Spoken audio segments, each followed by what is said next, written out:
Graham Roberts feared no one. 300 league games, 2 FA Cup winners' medals and a European Cup Winners' Cup victory with Spurs, plus a host of England caps, had established his pedigree as a winner. He wanted me to be the hard man, also to sort of lead from the front. So it was my leadership really, to bring the young lads we had there like Durant, Ferguson and players like that, and to make us more solid at the back and to play alongside Terry, which I had for England.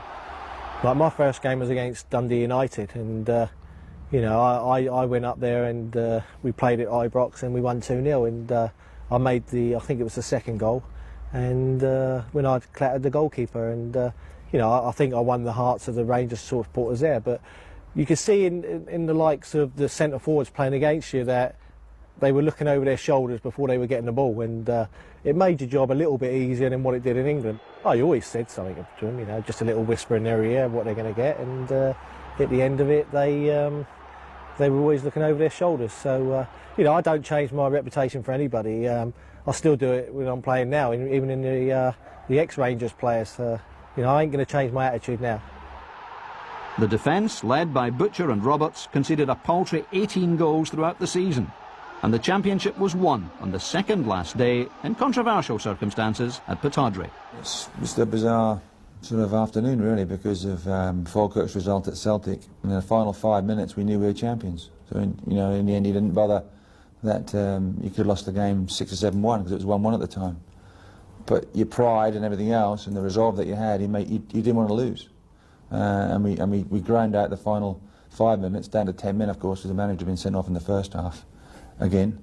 So we just ground it out and made sure that, you know, we got the point, but we're also champions as well.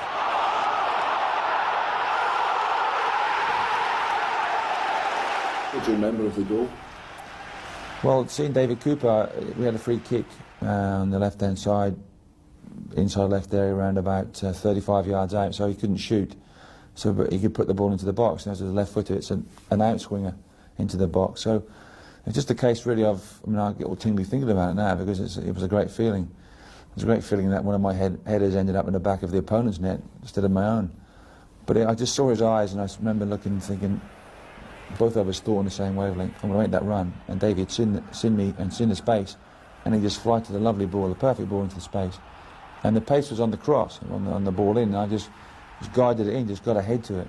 And then luckily for me, I went in the back of the net. Jim Leighton didn't move. And that was a great feeling, because then I went behind what really should have been the Aberdeen end. And all these Rangers supporters popped up from out of the woodwork. You know, they're cheering away and everything else, and then everybody piled on my back, and I felt like I could carry the whole team. Such as the feeling, the emotion, the adrenaline of scoring that goal, because you know, that was a big goal for us, especially in Aberdeen where we'd lost, I think, in one of our previous meetings there. So that was a great feeling. The steel had been put back into Rangers. Ironman Graham Roberts would have loved to have shared more success at Ibrox, but the self-confessed Rangers nut took on one battle too many and ended up the loser. 3 memories are outstanding in his final season at Ibrox, the first of which involved an infamous dust-up with Celtic. I don't think there was a bad tackle in the game, looking back on it. But, you know, like Frank McAvenny did try to elbow Chris Woods in the net, the first one. Got away with it, the referee gave a corner.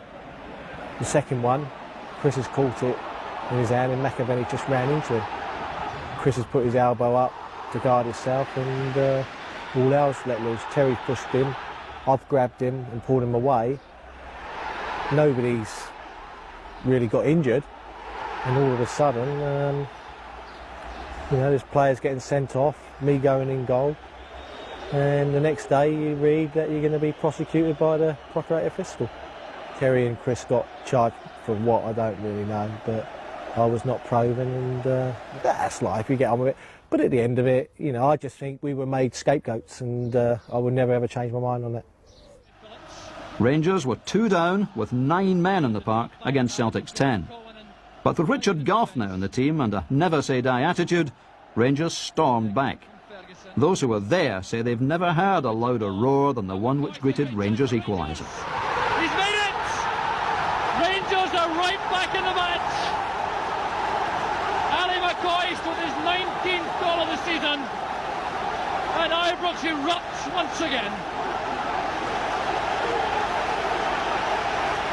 And this goal, a tribute initially to Ferguson and then to Richard Gough. I just look at the quality of this pass from Gough, opening up the Celtic defence, and McCoy so deadly coming in from the flank, inside of the post, into the net, and Rangers are right back in contention. Ferguson playing it wide for Durant. Rogan comes to meet him. Oh, that's good running by Durant. He's away from Rogan. The early ball inside. McCarthy did well with the header, but it's Durant again. The last chance perhaps for Rangers. The chance is on for Gough. Richard Gough makes it 2 apiece. In the final minute of the match. What incredible drama here at Ibrox. Richard Gough celebrates. McCarthy did well initially. Durant fastened onto the rebound, lofted this across. McKnight was lost in the middle of his goal.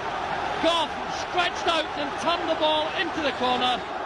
3 minutes over time, and there goes the final whistle. Rangers have snatched the draw from the jaws of defeat. After it being 2 goals behind, then losing Terry Butcher, they're down to 9 men. Graham Roberts celebrates. From Roberts the goalie to Roberts the captain. Yes, within the space of 8 days, Graham formed the last line of defence and then received the ultimate honour of captaining the side in the Skol League Cup final after Terry Butcher had broken his leg. I think the gaffer just